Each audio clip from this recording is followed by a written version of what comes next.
Sampai saat ini kurang lebih ada sekitar 5,6 triliun, lebih dari 15.633 debitur yang meminta restrukturisasi. Nah, yang menarik adalah di antara jumlah itu ada yang sudah mulai membaik, sekitar 5-10% yang mulai membaik. Kemudian sisanya masih meneruskan restruknya. Artinya apa? Usahanya masih ada dan masih mampu bertahan. Memang ada yang 1-2, tidak lebih dari 2-3% yang memang harus hilang dari pasar. Mereka sudah tidak kuat lagi. Nah, ini yang tampaknya kita harus bantu. Jadi tidak hanya di restart, tapi mereka yang masih punya prospek, tapi tidak punya ketahanan likuiditas maupun cash flow mereka sudah terbatas. Nah, ini kita ungkit kembali.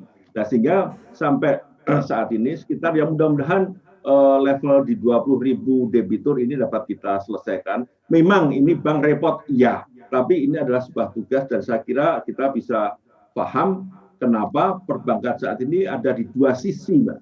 Pertama adalah mensukseskan restrukturisasi kreditnya. Kedua, bagaimana dia juga secara cepat harus mengantisipasi penempatan uang negara ya, agar cepat di-leverage. Nah, dua tugas ini tidak ringan. Tapi mudah-mudahan kalau kita lihat tadi dari angka yang juga disiarkan CNBC bahwa BPD bottom line-nya, profitnya masih pertumbuhannya 12%, bagus. Nah, justru kalau Bank Jateng, Mbak, lebih dari itu. Kalau kita bicara nanti nggak enak, sekitar 50% kita justru tumbuh. Nah, artinya apa? Bahwa prospek ekonomi daerah masih ada dan masih bisa dioptimalkan. Nah, ini kalau momen itu dijaga, apalagi tadi Pak Wamen sudah mengatakan bahwa BPD-BPD lain perlu juga didorong. Untuk itu saya kira percepat ekonomi di daerah akan semakin bagus, Mbak. Ya, menarik terkait dengan percepatan pertumbuhan ekonomi ini. Kalau kita berkaca pada angka COVID-19, ini justru di beberapa daerah malah terjadi lonjakan seperti itu. Seperti apa Bang Jateng melakukan antisipasi untuk kemungkinan terjadinya gelombang kedua restrukturisasi? Ya, nah ini pertanyaan ini menarik. Jadi kalau dikaitkan pertumbuhan laba BPD rata-rata 12%. Nah, BPD harus hati-hati justru pada saat ini untuk mengantisipasi gelombang kedua pandemi yang juga akan bisa merontokkan ekonomi daerah, maka apa? Nilai cadangan kita harus kita perkuat. CKPN kita harus kita tingkatkan.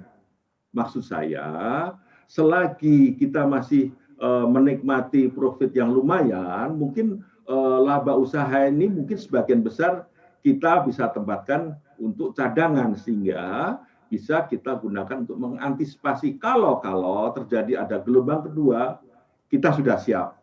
Dan saya kira memang buffer perbankan itu adalah berjaga-jaga dalam bentuk baik sisi satu permodalan, kedua adalah sisi cadangan. Nah, kalau ini bisa kita perkuat, saya kira tetap eksis khususnya bank-bank daerah akan bisa tetap menjalankan tugasnya di samping sebagai bank komersial juga selaku agen pembangunan daerah.